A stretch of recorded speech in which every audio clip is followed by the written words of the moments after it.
Hello and welcome to episode 284 of Stand Up. Joining me today is one of my all-time favorite guests and closest friends. He was my first guest here on the podcast on episode 1, and he is my guest today on episode 284. Ladies and gentlemen, Dr. Aaron Carroll joins me today. I'm Pete Dominic. Time to stand up right now. Hey there. Hello and welcome to the show. Thank you very much for taking me with you on your walk or your hike or your car ride, or maybe you're cleaning or cooking, or maybe you just have me on in the background. No matter what, I am flattered to be in your ears, coming out of your speakers, and joining you today for a little while. I've got a great guest, Dr. Aaron Carroll of Indiana University. Had an awesome conversation with him.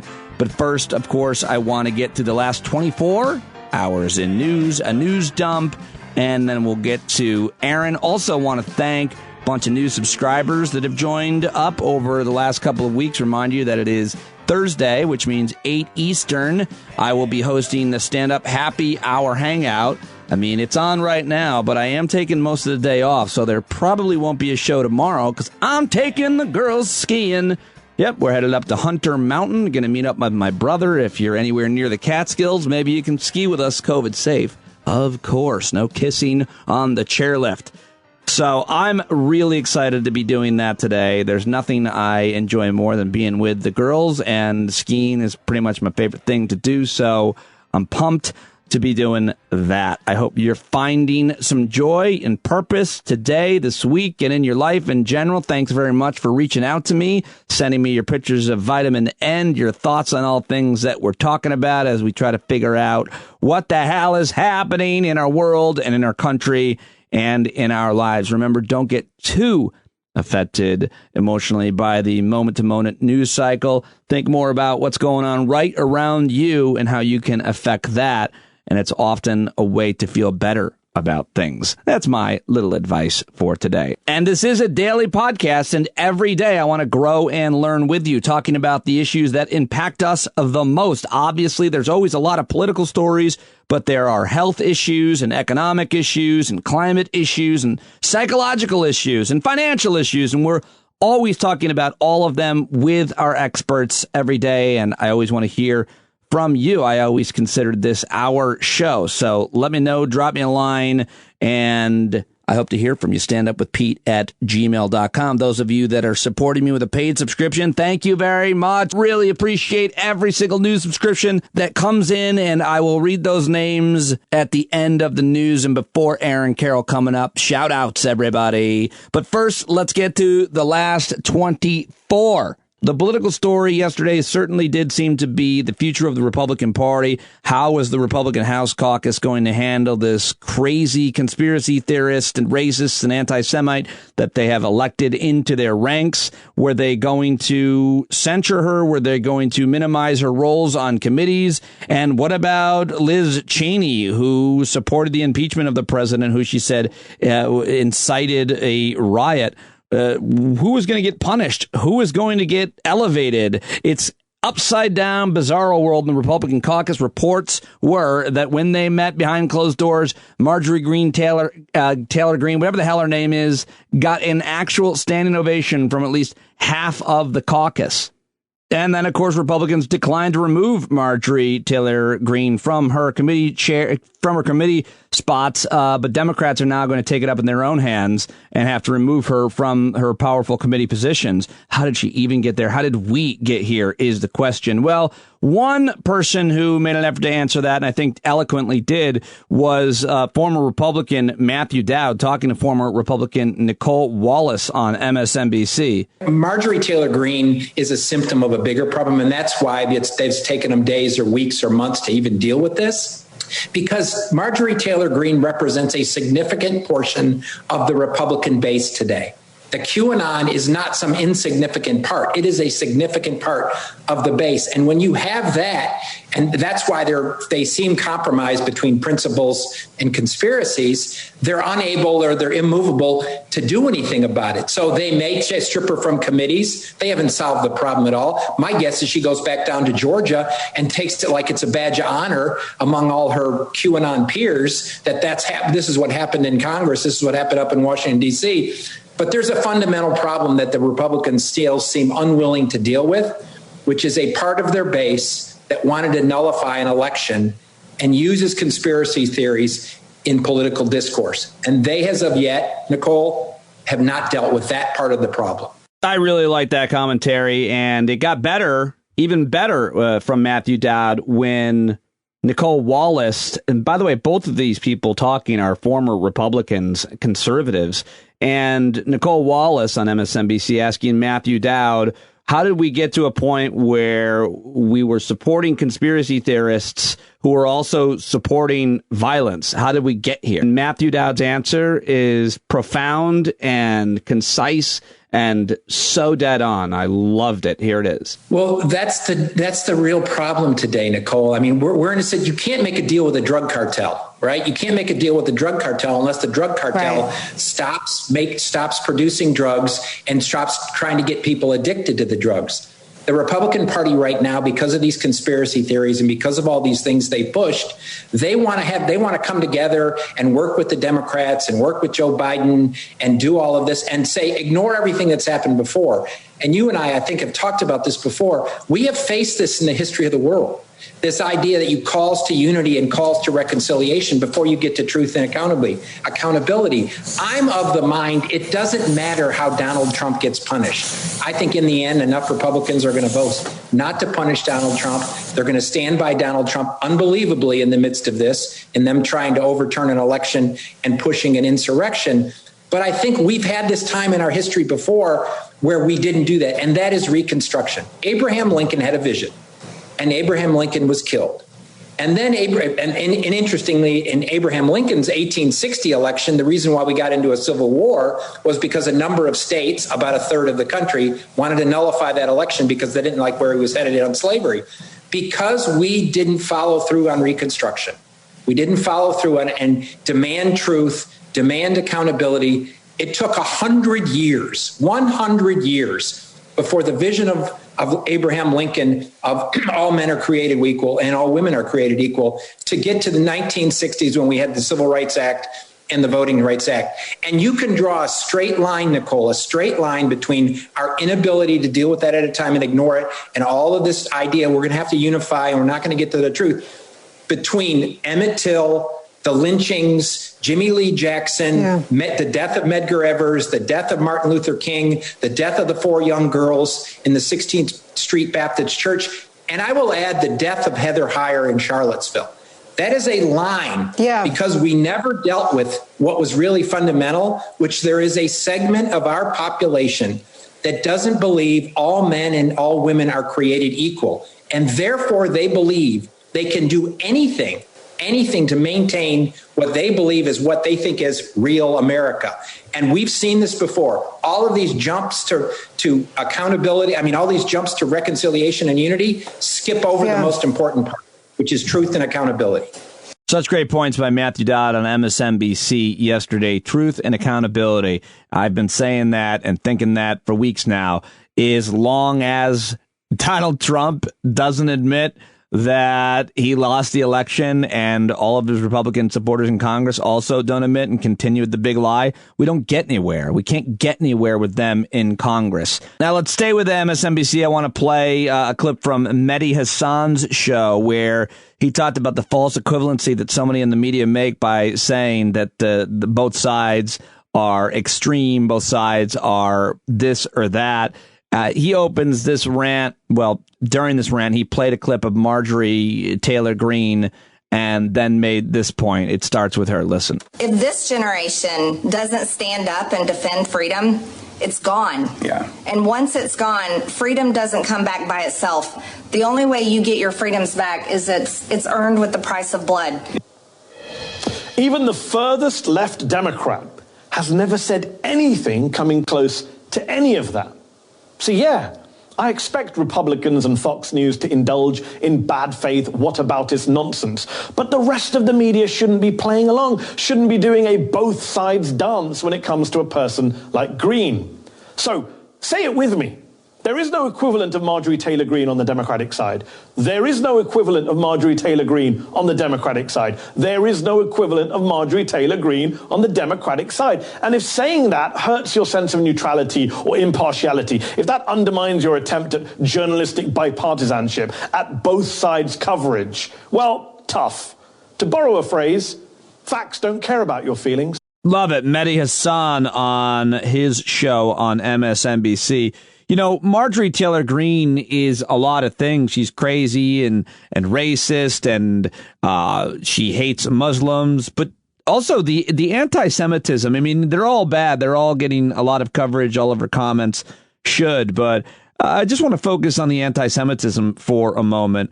Jewish American organizations from across the political spectrum have asked Congress to discipline her for promoting all these horrible conspiracy theories. And yeah, certainly left-leaning Jewish advocacy groups, as well as Jewish members, though, of the Republican Party. So here's the RJC, the Republican Jewish Coalition, who said it was, quote, offended and appalled by the Congresswoman's comments and actions.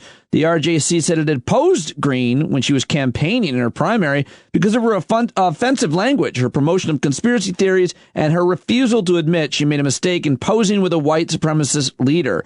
And the Republican Jewish Coalition reiterated that position last week. They said she is far outside the mainstream of the Republican Party and that the RJC is working closely with House Republican leadership regarding next steps on the matter. I mean, pretty much every Jewish group and, of course, the Anti-Defamation League and so many more have made comments that are similar to this. So it's not just her wild conspiracy theories like the former President Trump was fighting a ring of Satan-worshipping pedophiles who secretly controlled the world. It's really blatant, hardcore anti-Semitism, anti-Muslims, anti-black folks, you name it.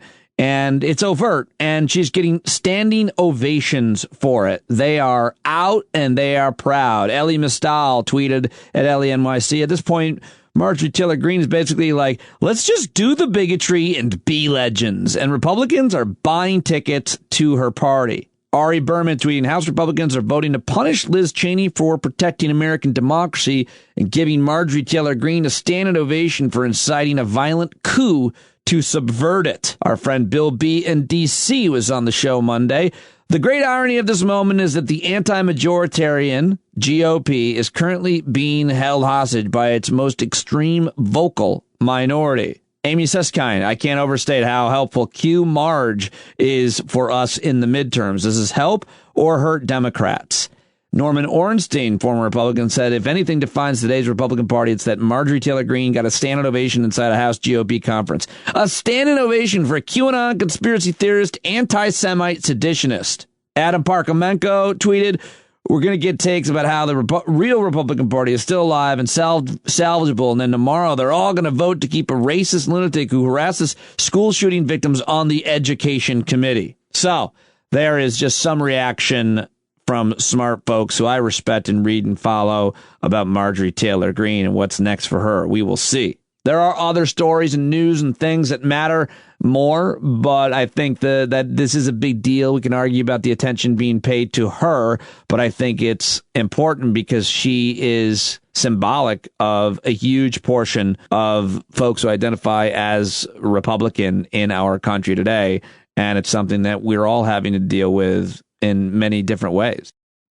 I feel like the easiest thing to say about her or call her is crazy. And some people now don't even think that's a politically correct word to say because of the stigma of mental illness. And I hear that, but she is mentally ill.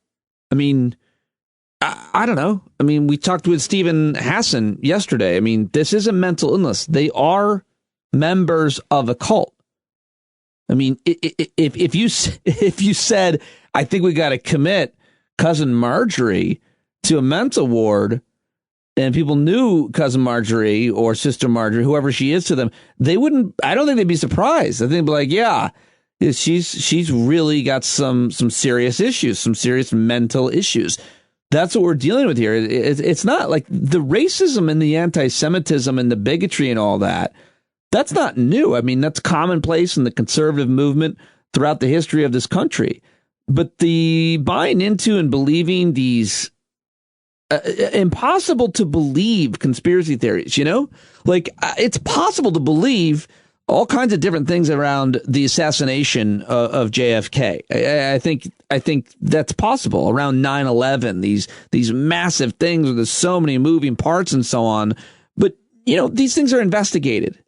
And sometimes there are cover-ups and corruption and so on, but there are always good journalists and investigators at every level looking into all of the concerns that we have about life and living in our country.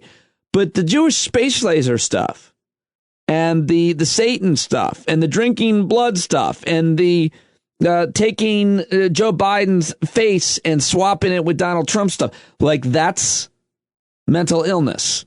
And if you know someone who believes those things, they're mentally ill, right? Like, without judgment, in terms of being pejorative and calling them crazy, aren't they mentally ill? Let me know what I'm missing. I'd love your thoughts on this. This is one of those moments where I certainly wish I was live. I'll bring it up tonight during our hang, and maybe we can throw that around a little bit. All right, let's talk about COVID, shall we? COVID cases and hospitalizations apparently are going down as over 1 million people a day have been getting vaccinated over the past 12 days. So that's great, but a lot of concerns about the new variants or mutants, as Dr. Anthony Fauci has been calling them. What is he working with Magneto? What's he so anti-mutant? A lot of people making jokes about that. Anyway, he was on NBC's The Today Show, Dr. Fauci, and he warned about getting together for parties this weekend for the Super Bowl. Here's Dr. Fauci on NBC's The Today Show. Well, every time we do have something like this, there always is a spike, be it a holiday, Christmas, New Year's, Thanksgiving. As you mentioned, Super Bowl is a big deal in the United States. Enjoy the game, watch it on television, but do it with the immediate members of your family, the people in your household. As much fun as it is to get together in a big Super Bowl party, now is not the time to do that. Watch the game and enjoy it, but do it with your family or with people that are in your household. And speaking of the Super Bowl, Homeland Security Department busted $44 million worth of counterfeit sports goods ahead of this weekend's Super Bowl. They seized 169,000 counterfeit sports memorabilia items, totaling $44 million. Agents running the operation called Operation Team Player, an annual operation which focuses on combating counterfeit goods between every Super Bowl. What do they get? Fake Tom Brady jerseys, fake championship rings, and COVID-19 masks. The agency says that due to COVID-19 pandemic, they've seen a stark decrease in counterfeit goods coming from other countries. Intellectual property stuff, I guess. Last year, the same operation seized $123 million of goods. You know what? Feels like I'm already veering into the news dump, and that's where I got to go because I got to get up early to go skiing. So let's do it now. How about the news dump? What's the score there at the door? Last 24 news dump. News dump. That might be too elaborate. It might be too much, John. John Carroll writing all the music and sound there with help from John V. Two awesome, talented listeners. Everybody trying to contribute to help. What should be the sound effect for the news dump? Somebody had the idea last week to just everybody record themselves saying news dump. Time for the news dump. So I mentioned...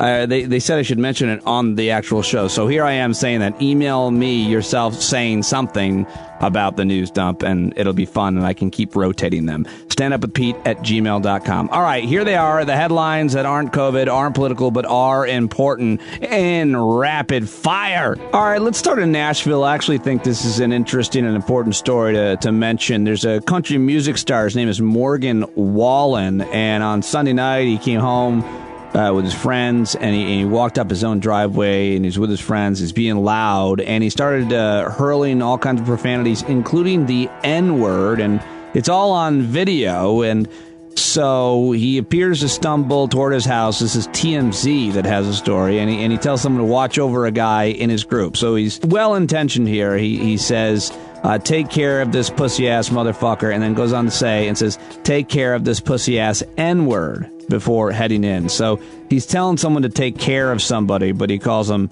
an N-word, and it's a buddy of his that he's using the word. Video from a neighbor's doorbell cam shows the scene before he hurled the profanities and the N-word, and now, as a result, this guy has gotten in a lot of trouble. One of the biggest names in country music, apparently, and now his songs are not being played on major radio stations, streaming platforms, after he was heard saying that word that way. His album was one of the top Billboard chart for 3 weeks. He says for his on his own behalf that he is embarrassed and sorry for using the racial slur. I'm a little torn about this one. What do you guys think? I mean, I listen to black folks on this, people of color, whatever they say, I'd go with. But I mean, it just seems like he was using it as a kind of a term of endearment. I mean, the idea that any white person uses that word, much less a prominent white person uses that word, is idiotic to me, and it's inexcusable to me. But what do you think? Should the guy have his songs taken off the radio for using it the way that he did there? Are there any exceptions? Can you see any other way? Again, whatever black folks say, I would agree with. I'm not going to argue. If it upsets you, I mean, just using the word upsets me. I think it's so stupid. But in that case, it feels like the consequences might be too harsh. Am I talking out of my ass? Does this make sense? You tell me. Moving on. Our neighbors to the north, several Canadian listeners, Canada has declared the Proud Boys a terrorist group. How about that? Canada Wednesday declared the Proud Boys a terrorist entity, adding the far-right group to a list that includes Al-Qaeda, ISIS, and Al-Shabaab in an effort to crack down on ideologically motivated violent extremism, described by the country's public safety minister as the most significant threat to domestic security. How about that? Canada calling the Proud Boys a terrorist group. There are going to be consequences for that.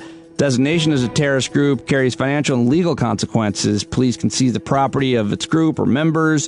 Banks can seize their assets. It's a crime to knowingly provide assistance to a designated group to facilitate or carry out attacks, according to the Canadian law. So that's a big deal.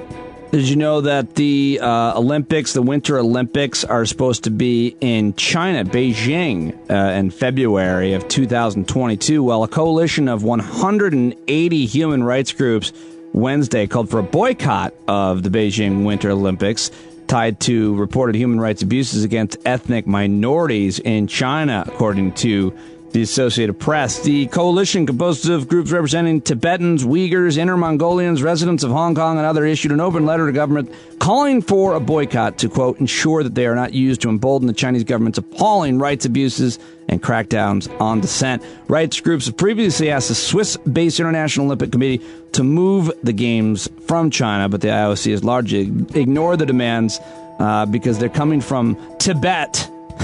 That's my interpretation. They don't have a lot of power anywhere, much less with the Swiss IOC. Doesn't look like this year is going to be any better for California. In fact, here's the headline at USA Today. A bad omen for 2021. There were 297 wildfires in California in January, nearly tripling the 5-year average. Yikes. I don't like that headline at all. I want to move on to another headline and not think about that headline anymore. All right, have you ever used the Drizzly app? I guess I'm not that bad of a drinker because I've never had alcohol delivered, but a major business deal went down on Tuesday. Uber has bought Drizzly. Yeah, the mobile ride-hailing company said yesterday that it's acquiring the alcohol delivery platform Drizzly for $1.1 billion in stock and cash. Man, whoever came up with Drizzly is now super rich, but it's just alcohol delivery. It's not that genius. Congratulations to Uber for making the world a little bit smaller and worse.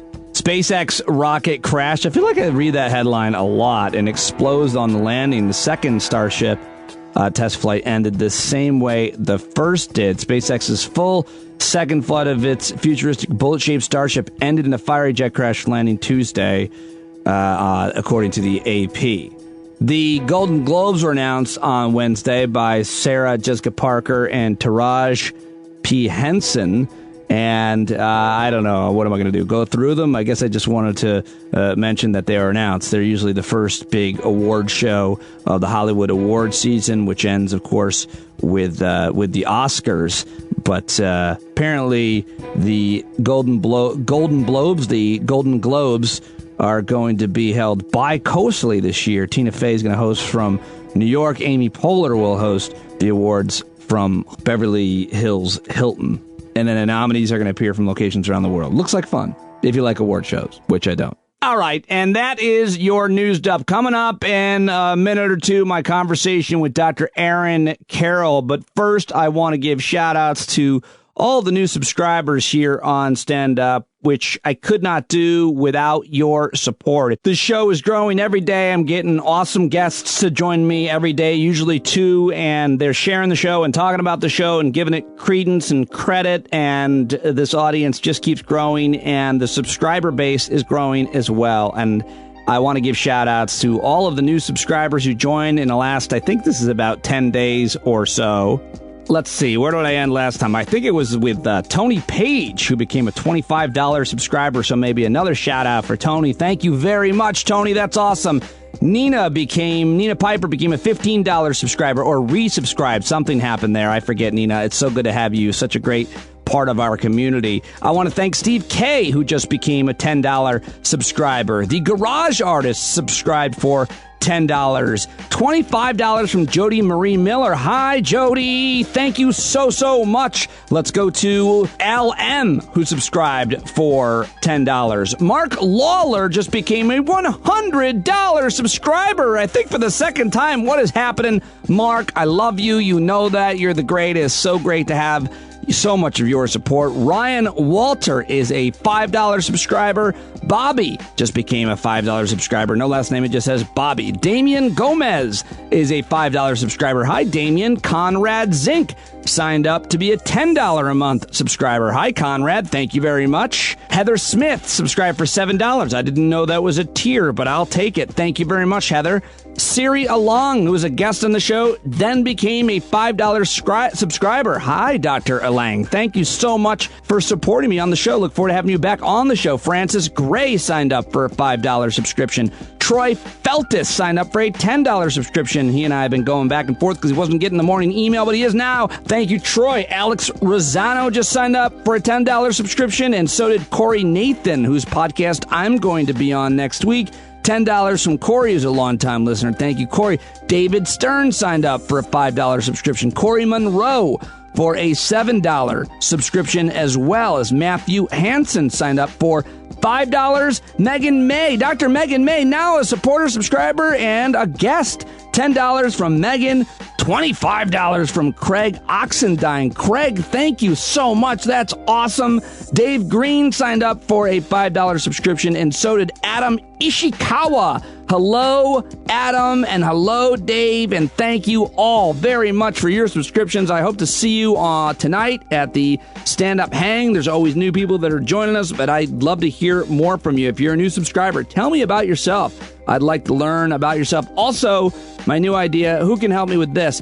I want to create a map where all of the well over 800 subscribers now can show us where they live. And you don't have to show us the exact address, but the town. Like, isn't there an app or maybe even a map we could somehow share in Google Docs that everybody could just say, yeah, I live here?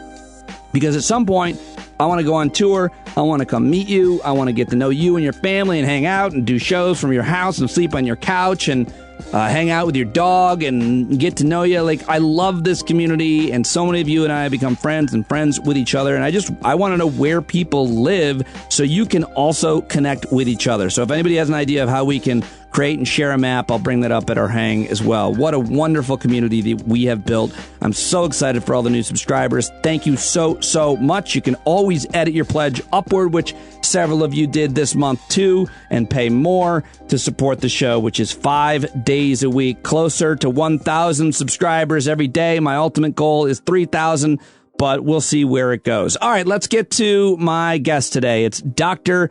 Aaron Carroll, of course. He is an author of several books that debunk myths about your body and your health. But his most recent book is called The Bad Food Bible, and it's so good, and everybody should own that. Of course, he is a pediatrician and a research scientist at Indiana University, but now he's also in charge of their COVID mitigation efforts, and has done an amazing job. Just wrote a piece about it in The Atlantic, where you can read him, and also at the New York Times, where he's a regular opinion columnist. He also has a YouTube channel, which is very popular. You can support him on Patreon as well. Subscribe to Healthcare Triage, where you can learn much more. Here is my conversation with one of my best friends and one of my favorite guests, and one of the smartest people I know, Dr. Aaron Carroll. How are you? Yeah, there he is. I see him. He's always wearing Indiana University stuff now, because before you caught me like on a Wednesday. It's webinar. I have 2 webinars today, so that's why. Oh, I forgot it's Webinar Wednesday. Okay. All right. Well, that's awesome. But I feel like you're wearing a lot more IU stuff now that you have been working to implement testing and tracing. Like, you've taken a lot of pride in your university and your job since you started saving, yes. Right? There's some truth to that. I think look, partially it's, I think, pride, partially it's representation, because these are like all like official IU webinars. And if they cut it up and splice it, it's good for branding. And then, partially it's because I could either wear a nice shirt or this, but if I just put on like a sweatshirt, they'd be like, are you ready for work? But this looks ready for work. So this works out well. Why don't you wear a doctor's jacket and a stethoscope? Because I'm not cosplaying. But you're not. Well, you're a doctor. You wouldn't. Like, I'm on video. I'm not seeing a patient. I always used to love those shows where, like, the doctors, whatever, where they were wearing scrubs. Like, at any moment they might dash out to the OR, from the studio. Now, first of all, like, even when I was a pediatrician, I was wearing a tie and a shirt and pants. It's not. That I hate the doctor's jacket. In fact, that little white coat, I always used to say there's a real fine line between busboy and med student. What about scrubs? You could just wear scrubs. Again, what do you run into the OR? Like, no, you can't wear scrubs in the office. Like, the scrubs are for the operating room. And like, again, they're supposed to stay in the operating room. Would you want someone who is wearing scrubs like out in the dirty world to then go into the OR? And no. We're going to talk about the dirty world, which I think is the title of an upcoming book of yours, but and in your recent piece at The Atlantic. But I wanted to get a few different things kind of out of the way. First of all, what is your general observation or reaction to the changeover in the federal government when it comes to COVID reaction relief and facilitating everything that needs to be done? Is there anything that's clear cut to say, boy, if these people had been in charge at the first, or I suppose hindsight's not great, but are you seeing any clear differences with a Biden administration versus a Trump administration? I mean, so far in attitude, yes. Clearly they take it seriously. They're consistent on that it is a huge issue that we must deal with now, and we must deal with big. So that is a certain change, as opposed to like, it's a nothing burger. It's a hoax. It'll go away any day. They're just only making this into a political, that was all garbage. So that at least is gone. But as for actual, concrete policy or changes, not yet, but that will take time. Let's just be honest. Even if they got to pass some legislation to get real relief out, and they have to take time to ramp up vaccines and everything else that's coming. So I'm more optimistic that things will get better, but I think the biggest change you're seeing right now still is just attitude. One of the issues that you cite in your piece at The Atlantic, the colleges that took the pandemic seriously, and one of the issues that everybody refers to is funding for states. What about the difference there in terms of the amount of money that states have to test, to implement, to take care of folks, versus what the federal government can do to help them and hasn't or now can? Is there anything that you at Indiana University or the state of Indiana could have done or would do differently if they had the money? It's not just money. Money is part of it, but it's also will. What has struck me and been almost most disappointing throughout this pandemic has been this sense of just everyone just going like, it's too hard.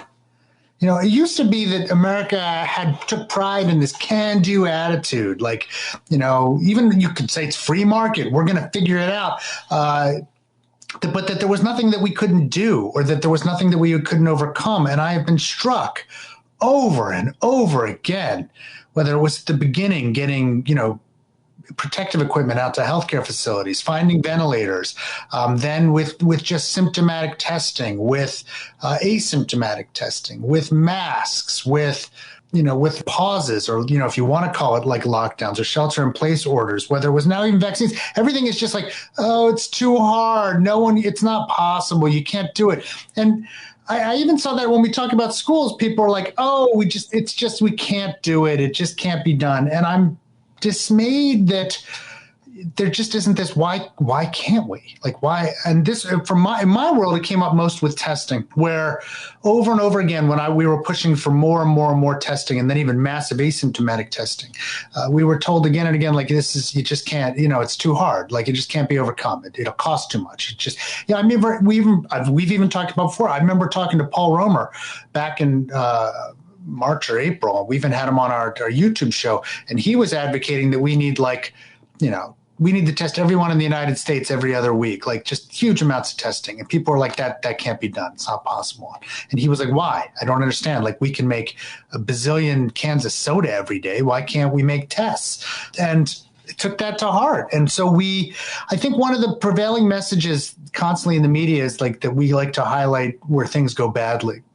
And certainly there have been schools that have made the news for opening without any kind of planning and having massive outbreaks, and students are upset, and the faculty are pushing back and rioting, and no confidence votes, and everyone like sort of acting, oh, it's not a big deal, or blaming the student. And I was like, we could take a different tack. And luckily I was part of a university who was willing to try. So first we cast about and we found antigen testing, and we bought up antigen tests, and we tested every student as they arrived on campus before they moved into dorms in August. We talked about that, I think, before. It was a thing of beauty. And then we bought saliva-based PCR tests from Vault, which is, works with Rutgers, because they invented a way to do saliva-based testing. And we did tens of thousands of those, if not hundreds of thousands of those out throughout the fall.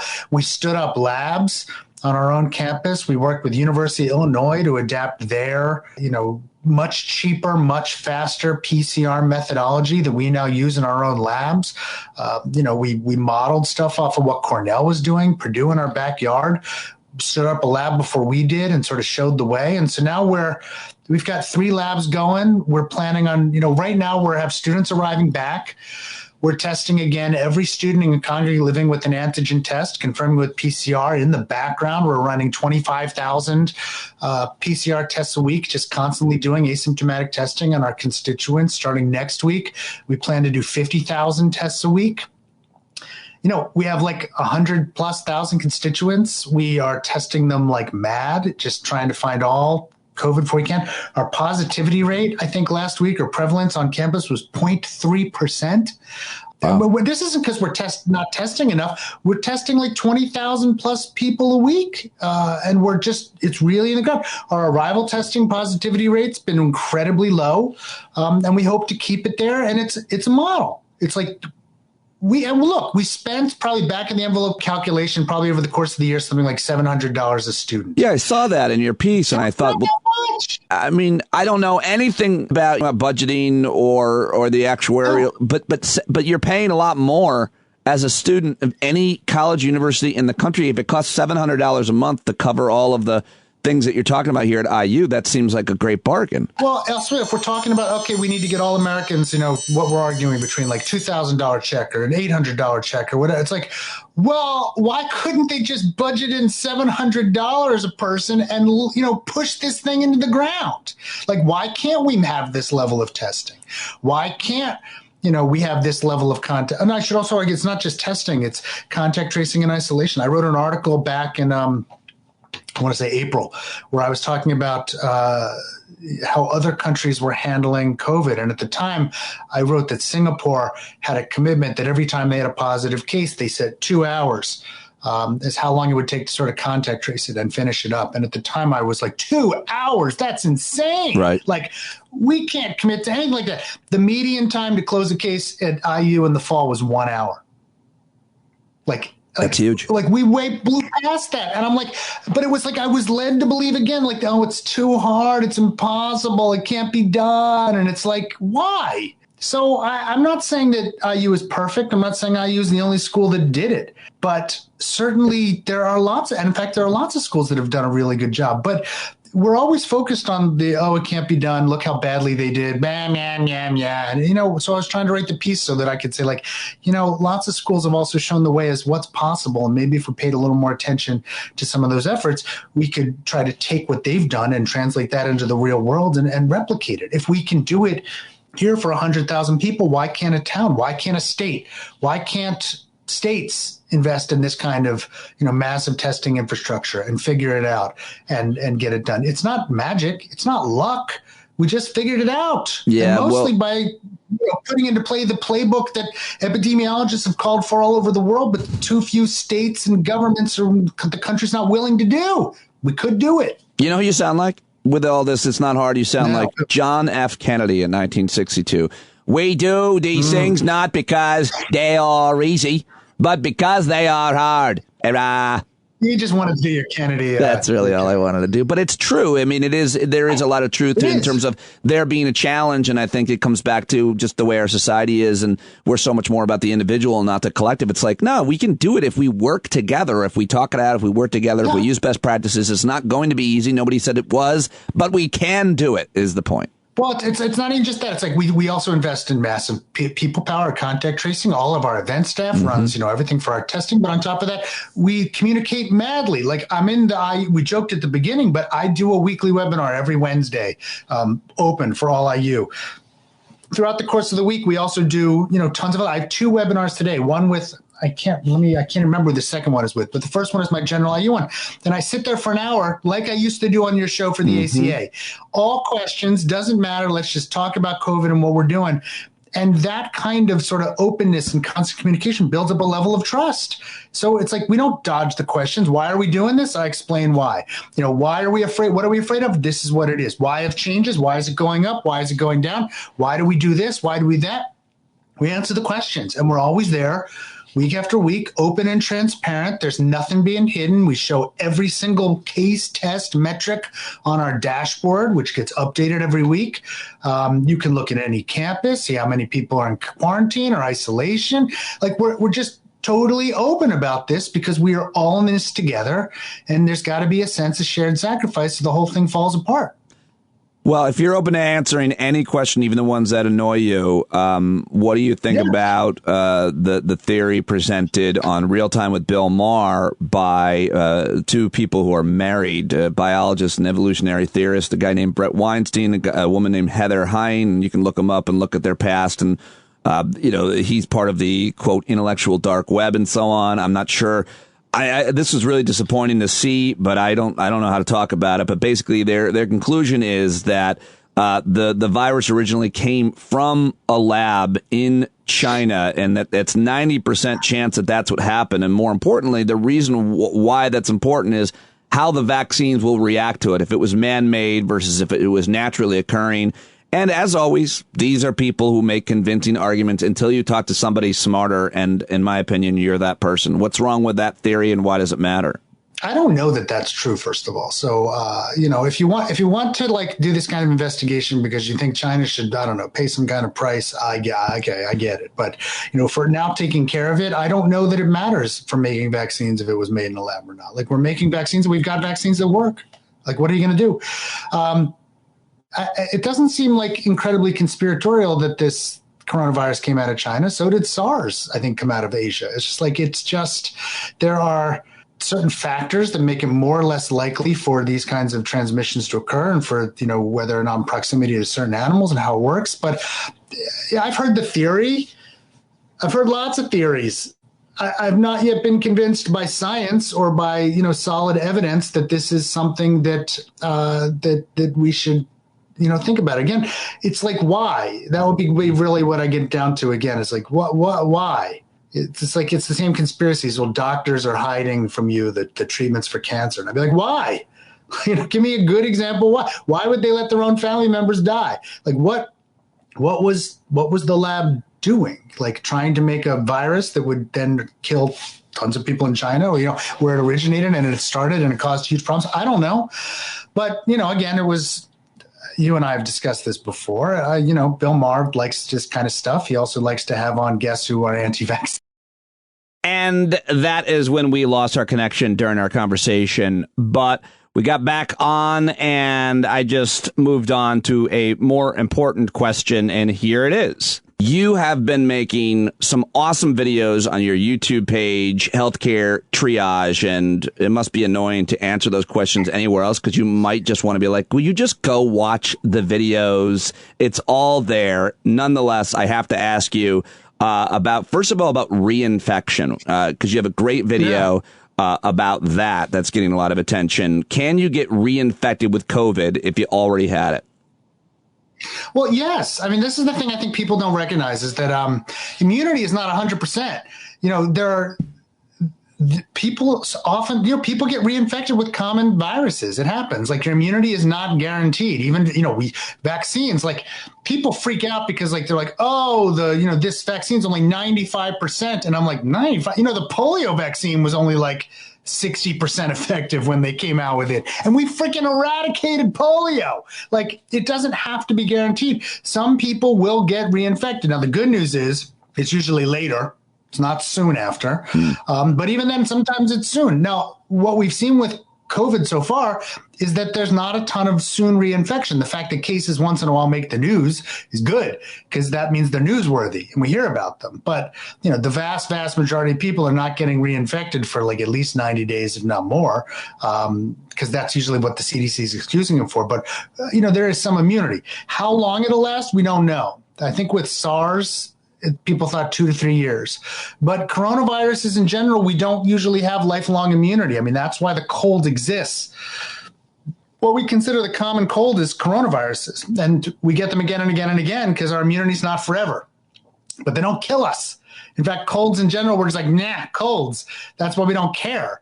If a virus gets to a point where it's not going to kill us, we can live with it. And even what we're finding is with some of the vaccines, like even I think the Johnson & Johnson, maybe it's not 95% plus preventing any kind of symptomatic disease, but it's 100% effective at hospitalizations and death. And that's what we care about. So we got to get it to the point where it's like, where everybody is immune enough that we can go back to not being in fear. But reinfection is going to happen, but it's rare. And the longer you go out, the more likely it is. That's why we could booster. There's lots of stuff we could do, but people should not be absolutely panicked when people do get it once in a while reinfected. And even when people who are vaccinated eventually will get this, because nothing is 100%. What about these mutations, these variants from the UK, from South Africa, in terms of the effectiveness of the vaccine against them? How concerned are you about that? So, I mean, at the moment, the vaccines seem to be, pretty good against almost all the variants we're seeing so far. So the stuff that comes out that people panic about in the news is not necessarily effectiveness in real life. It's about laboratory response, and we're not good at correlating that stuff yet with actual effectiveness. We should be concerned. But of course, the places where variants are occurring are the places where COVID is unchecked. As a friend noted on Twitter, like, we don't hear about the Australia variant and the New Zealand variant. We don't hear about the Singapore variant and, the Hong Kong variant. Where it's being controlled, there's not enough time for the virus to have multiply, mutate. So get this under control and we won't have as many mutations. But of course, the same places that are bitching about mutations are the same places that are seemingly refusing to do what needs to be done to get this under control. Also, they're worried because, you hear like, oh, well, the vaccine again is only like 60% effective against this variant. 60% is great. More is better than perfect. And if the flu shot every year, I talk in your program and we talk about the fact, like, they're like, oh, this year it sucks. It's only 60% effective. And I'm always like, get the freaking shot. 60% is better than nothing. You're like, your math is crazy. Like, there is no guarantee. In a good year, it's not 100%. It's higher. But everything above zero is good. And the more people that get vaccinated, the more lives we will save and the less cases of flu there will be. The same goes for this as well. We should everybody get freaking vaccinated as soon as you can. Make as much vaccine as we can. We will booster it. We will create new vaccines in the future. But in the interim, just get it. Like, get it out there. Let's get the levels of immunity up. Let's start suppressing this down, in which case we'll have fewer mutations that can escape and get out there, and we can maybe start to get ahead of this. The smartest thing that I've ever done is have and create and cultivate relationships with smart people like yourself so that I have to do less work. So whether it's a computer or a car or anything else, I know you've done the research in this case, or somebody else has. So most specifically, what vaccine will you and your family be getting so I know which one to get? How much research should we be doing? I've already gotten vaccinated. I just literally got my second dose, and I did not have a choice. Like, I took whichever one they gave me, and I got Moderna. Amy got Pfizer. She got vaccinated before me. She's even, more patient-facing. So but when she made her appointment and went in, they're like, Pfizer, boom. When I went and got it, they're like, Moderna, boom. But I would take whatever they had. I don't think we're going to get to a point of vaccine shopping for a long time. Demand is way greater than supply. And I don't know which I would have picked of the two. When Johnson & Johnson comes out, I have no doubt there will be people who will start fighting about whether they want Moderna, Pfizer, or Johnson & Johnson. And I'd be like, just frickin' take the vaccine. Like, just get it. What we worry about, again, is death and hospitalization, and they're all phenomenal for that. Not only that, the Johnson & Johnson is one dose, so you get it and you're done. And it's easy to store, and we can probably manufacture more of it. So, another great one. And it's possible AstraZeneca will sometime get approved. Like, these are easier to do. So, yeah, I really would try not to focus on. It's the same argument I make about like choosing between organic and conventionally grown vegetables. They're both vegetables. They're both great. One might taste a little better. I don't know. The other is easier to get to market. But I'm just trying to get people to eat vegetables, not quibbling about which vegetable is superior. Same thing. All the vaccines are great. I would not start being concerned about which of the ones you're getting. Just be thankful you're getting one. Even the Russian vaccine? Sputnik? Well, again, my bar is approved by the FDA as safe and effective. If the FDA does its due diligence and says, hey, that vaccine too, we've run it through trials, randomized controlled trials, we've looked at the data, phase 1, phase 2, phase 3, safe and effective, yes, but I don't think it's there yet. What about the big question about schools? That's the other thing I really want to make sure I asked you. Everybody's arguing about schools, and I suppose the question matters. But when can we get back to, or should we be back in traditional school settings with kids in class? I mean, it's always an argument between teachers and kids. Kids have a harder time, or less obviously danger with them contracting the virus. We can talk about how it's spread in schools and so on, but the concern seems to be about the adults that are working in the schools. What are your thoughts on this?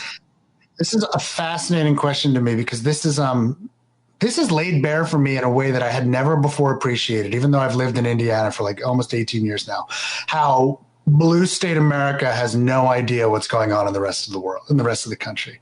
I was asked this recently by like New York Times columnists, and I not like a journalist, and I sort of ranted at them about what I'm about to say. In a lot of the country, school's been open. My kids have been in school since August.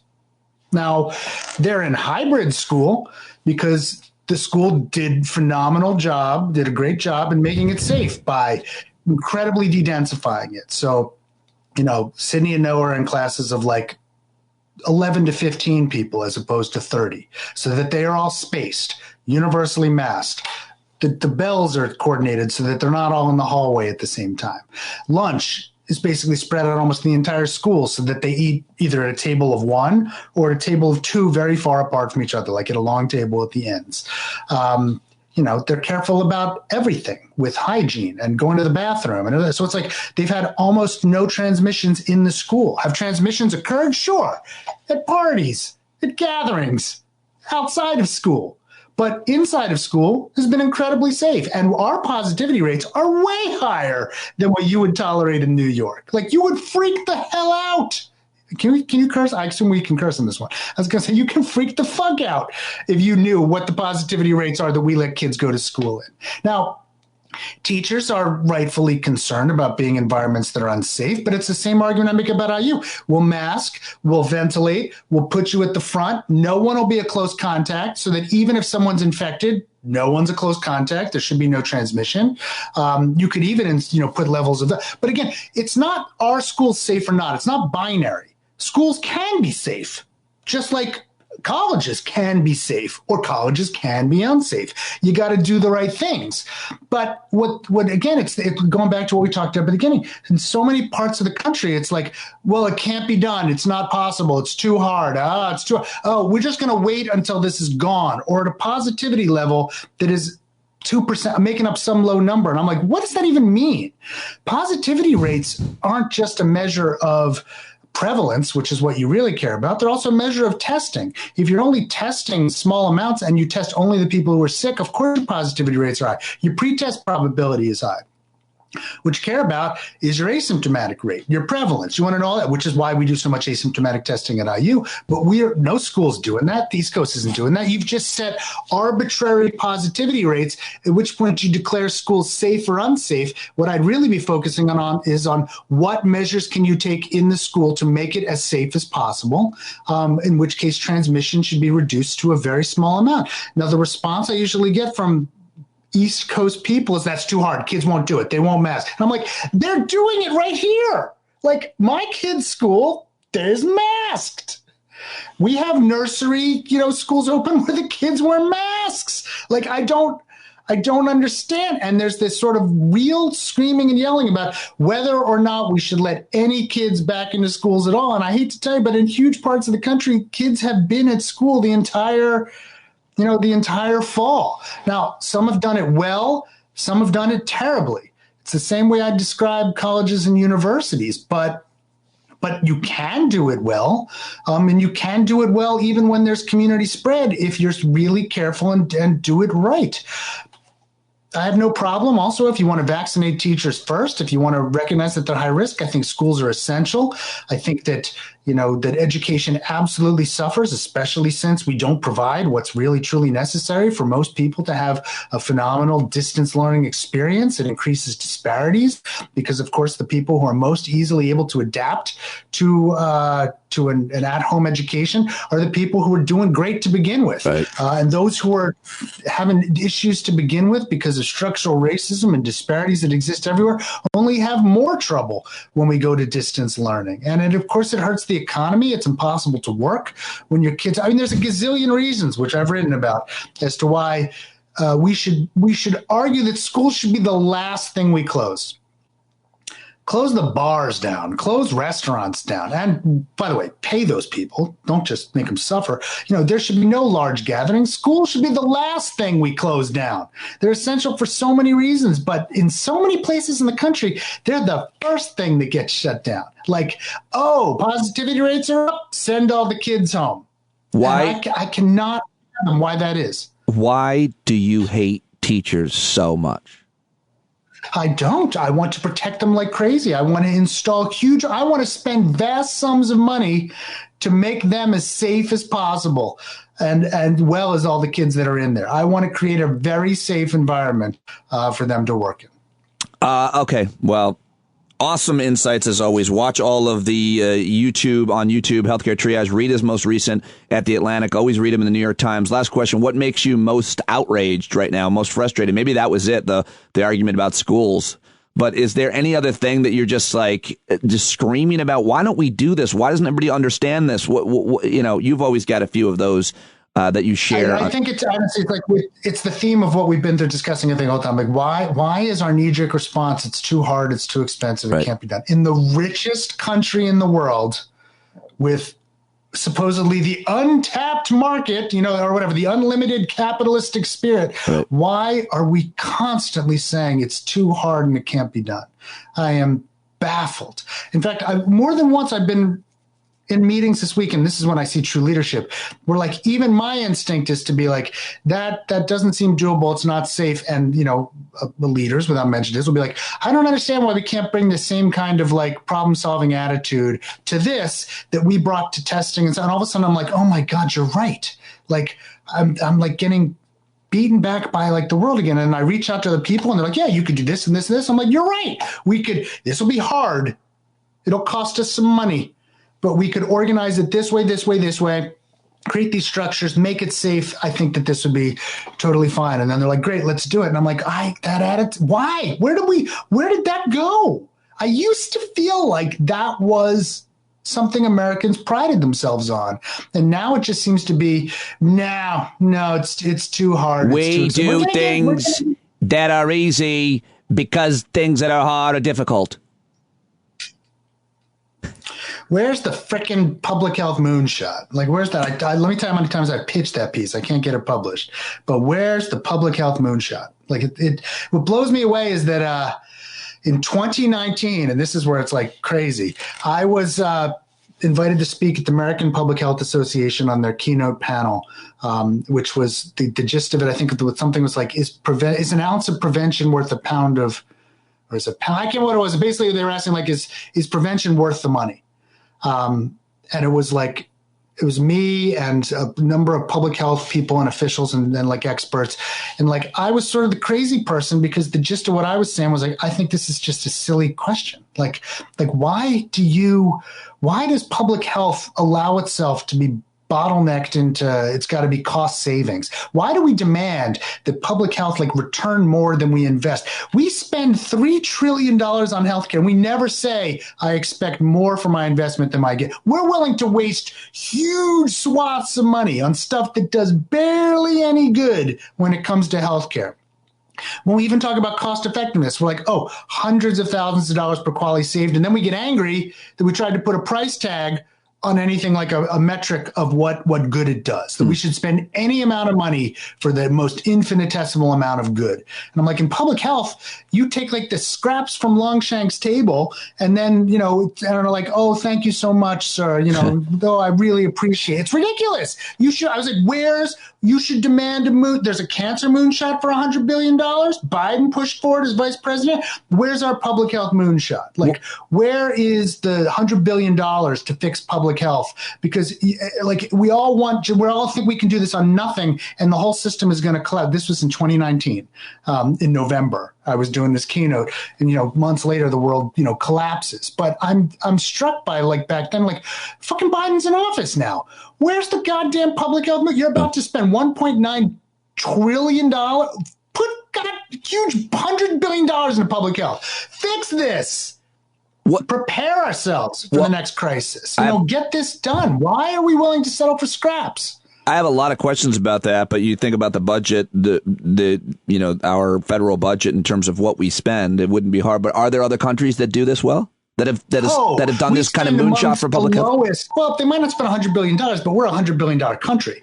The question is like how much of, what a GDP, what percentage of the budget are we willing to spend on it? We're willing to spend, 16, 17, 18% on healthcare, which no one else does. And we spend less of a percent on public health than almost any other country we compare ourselves to. Like the CDC budget is like billions. Like we're talking like within the single digits, maybe into the double digits low. Like we're not talking billions with a B, no T for public health. $100 billion would be a massive amount of money for public health, huge years of budgetary work. And we spend like nothing, like pennies on the dollar compared to what we spend on healthcare. And we would get so much benefit out of it if we did it. But we think so small. We settle for so little. And I'm sort of done with it. Like, I just don't get it. Like, I just don't get that kind of attitude. Like the amount of money we've lost in the economy because we were unprepared for this, the amount of money we've already spent to help people along, the money we're about to spend to help people along. $100 billion for public health would have been pennies, like whoosh, gone. Right. But it would have made a monster difference, and it still would if we would make that kind of investment. And I have no doubt when we get out of this, we're going to be back to like, no, that's a lot of money. We can't spend that. That's not worth it. I'm surprised you haven't found a place that would publish that piece, but I certainly would love to read it because I want the details on how that money would be spent. I'm sure you have a lot of thoughts on that. I tried. I've tried more than one publication, and I pitched it that way. Like it was like it's just ironic because I found an article covering the talk I give, and the title of it was like even like where's public health's moonshot, and I'm like, yes, exactly. That was like 2019. Could we not do this now in 2021 after living through 2020? Could we not? Thank you very much for all of your time, for answering all my questions. I greatly appreciate it, Dr. Aaron Carroll. Anytime. All right, that is Dr. Aaron Carroll, and you can follow him on Twitter at Aaron E. Carroll. Watch his YouTube channel and all of his videos there, which go deeper into every question I asked him today. That's Healthcare Triage on YouTube. One of my closest friends, one of your all-time favorite guests, and I really got to try to get him scheduled more often on the show. He's always such a great resource. I am planning on seeing you tonight at 8 o'clock, like I said earlier, 8 East, but I am taking the girls skiing. Not sure what time I'm going to get back. If you are a subscriber and a supporter of Stand Up, then you can join me at 8 East in the Stand Up Happy Hour Hangout. I'll let you know if I'm going to be late in an email that you get every morning as well. All right, that's it for today. If we end up having some kind of great guest or conversation in the Hangout, I may make that the Friday episode of Stand Up. Otherwise, I will take the day off, seeing as that I'm not going to be taping anything tomorrow, because I am finally getting out of here, taking the girls skiing. Val doesn't really want to go. She's got to work, but my daughters and I are going to meet my brother. We're going to spend the day skiing at Hunter Mountain. So if you want to drop everything and meet us in the Catskills, I'll see you there. I love you. You're not alone. I'll talk to you tomorrow. Take it away, John Carroll. When the tyrants taunt you and the sirens teach you, better stand up. Stand up. Let the brave meet the challenge. Let the weak flee. Boy, you better stand up. Stand up. When you're tired of begging, saying pretty please, that's the time you gotta finally get up off of your knees. When you can't see the forest for the burning trees, you got to stand up. Hey, you've been sitting so long, you got the creaky knees, you got to stand up. Stand up. I think you're driving wheels with leaking grease. Boy, you better stand up. Stand up. Well, there's a whole lot more of us who know what's right. They'll keep right on ignoring us if we keep sitting tight. You got to open up the window to let in some light. You got to stand up. That's right. You got to rise up. You got to stand up. You got to stare the devil straight in the eye. We got to let him know it's his turn to go. See it clear when all you hear is a lie. Don't get up off of your butt, get down off of your fence. Even if it ain't a very friendly audience, well, they'll begin to listen when you start making sense. And you stand up, stand up. No need to point your rifle to defend your town. Just stand up, stand up. You know they can't deny you what you're laying down. Boy, you better stand up, stand up.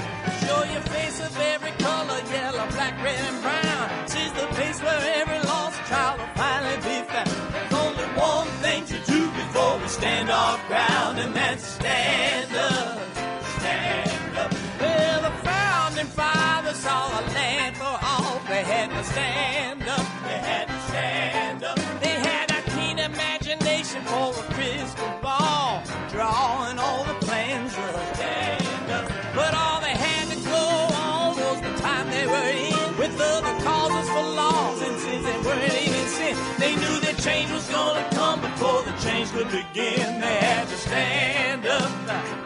All right, they had to stand up. We got to stand up. We got to look the devil square in the eye. We gotta let him know it's his time to go, and make it clear when all we hear is a lie. Why you lying awake wondering where the money all went?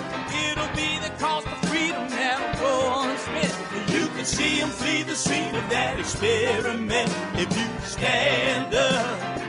All right, we got to speak up, we got to reach up and raise your voice in every way you know how. Don't be toes up, you got to show up. Ain't no better time to do it but now. No need to pledge allegiance to no wanton tribe. Rise up, show obedience to the voice inside. And listen well and it'll tell you not to run and hide. It says stand up. Stand up. Got to stand up. Ooh, come on, just stand up. Everybody got to stand up in the darkest hour. Stand up. People got the power. Stand up. Come on, come on, come on. Come on, come on, come on. Come on, come on, come on. Stand up.